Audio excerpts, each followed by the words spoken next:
Bonjour Maître Briard, alors Bonjour. on sort d'une audience aujourd'hui, une audience très importante, on est le 9 mars 2023, est-ce que vous pouvez nous donner des détails sur cette audience?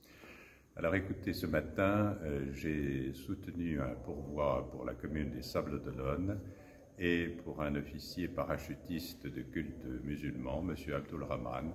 Nous demandons au Conseil d'État d'admettre un pourvoi contre l'arrêt de la Cour administrative d'appel de Nantes qui a ordonné le déboulonnage de la statue de Saint-Michel aux Sables-d'Olonne.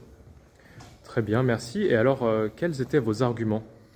Écoutez, nous sommes en face d'un arrêt d'appel qui considère que cette statue a un caractère religieux et qu'elle est liée à la religion catholique, au culte catholique. Et nous avons dit au Conseil d'État, c'est une dénaturation.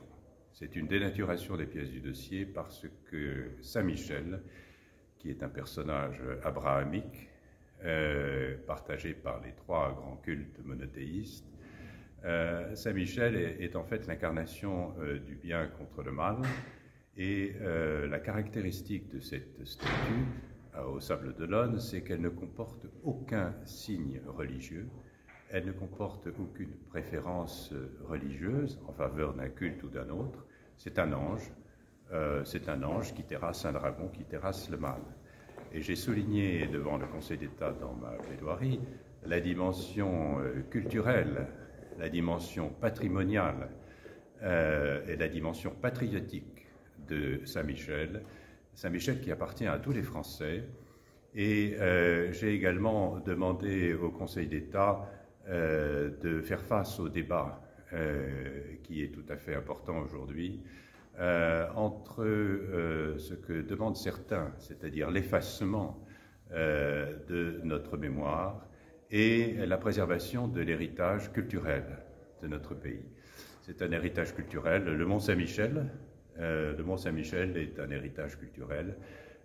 Si ce type d'arrêt rendu par la Cour de Nantes devient définitif, nous allons être confrontés à une vague de destruction de ce qui fait la mémoire de notre pays, et je pense que c'est le grand enjeu de ce dossier. Donc, j'espère que le Conseil d'État va me suivre et va nous ouvrir la porte.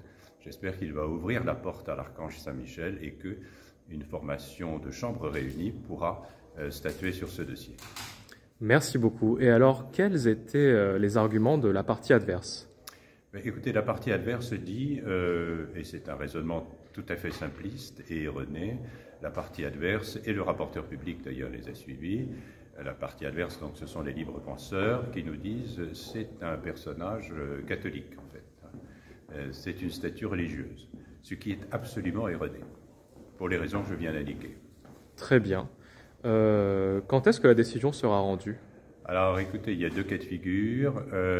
Si le pourvoi est admis, je le saurai dans les jours qui viennent, hein, et donc évidemment la décision sera publique. Si le pourvoi n'est pas admis, c'est un délai de l'ordre de 3 semaines.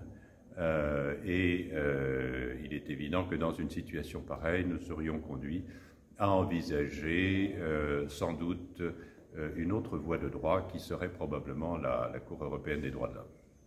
Très bien. Et finale question, comment le sentez-vous? Écoutez, il faut se méfier bien sûr des impressions d'audience. Ce que je peux vous dire, c'est que la formation de jugement ce matin a été extrêmement attentive. Je fais ce métier depuis 40 ans. J'ai l'honneur de plaider devant le Conseil d'État depuis longtemps. Et voilà, j'ai beaucoup de respect pour cette juridiction qui est composée d'hommes et de femmes qui sont libres, qui ont une véritable indépendance d'esprit. Et j'espère que ce pourvoi sera admis. En tout cas, nous avons fait tout ce qui était nécessaire pour que ce soit le cas. Merci beaucoup, Maître Briard, et gardons espoir. Merci.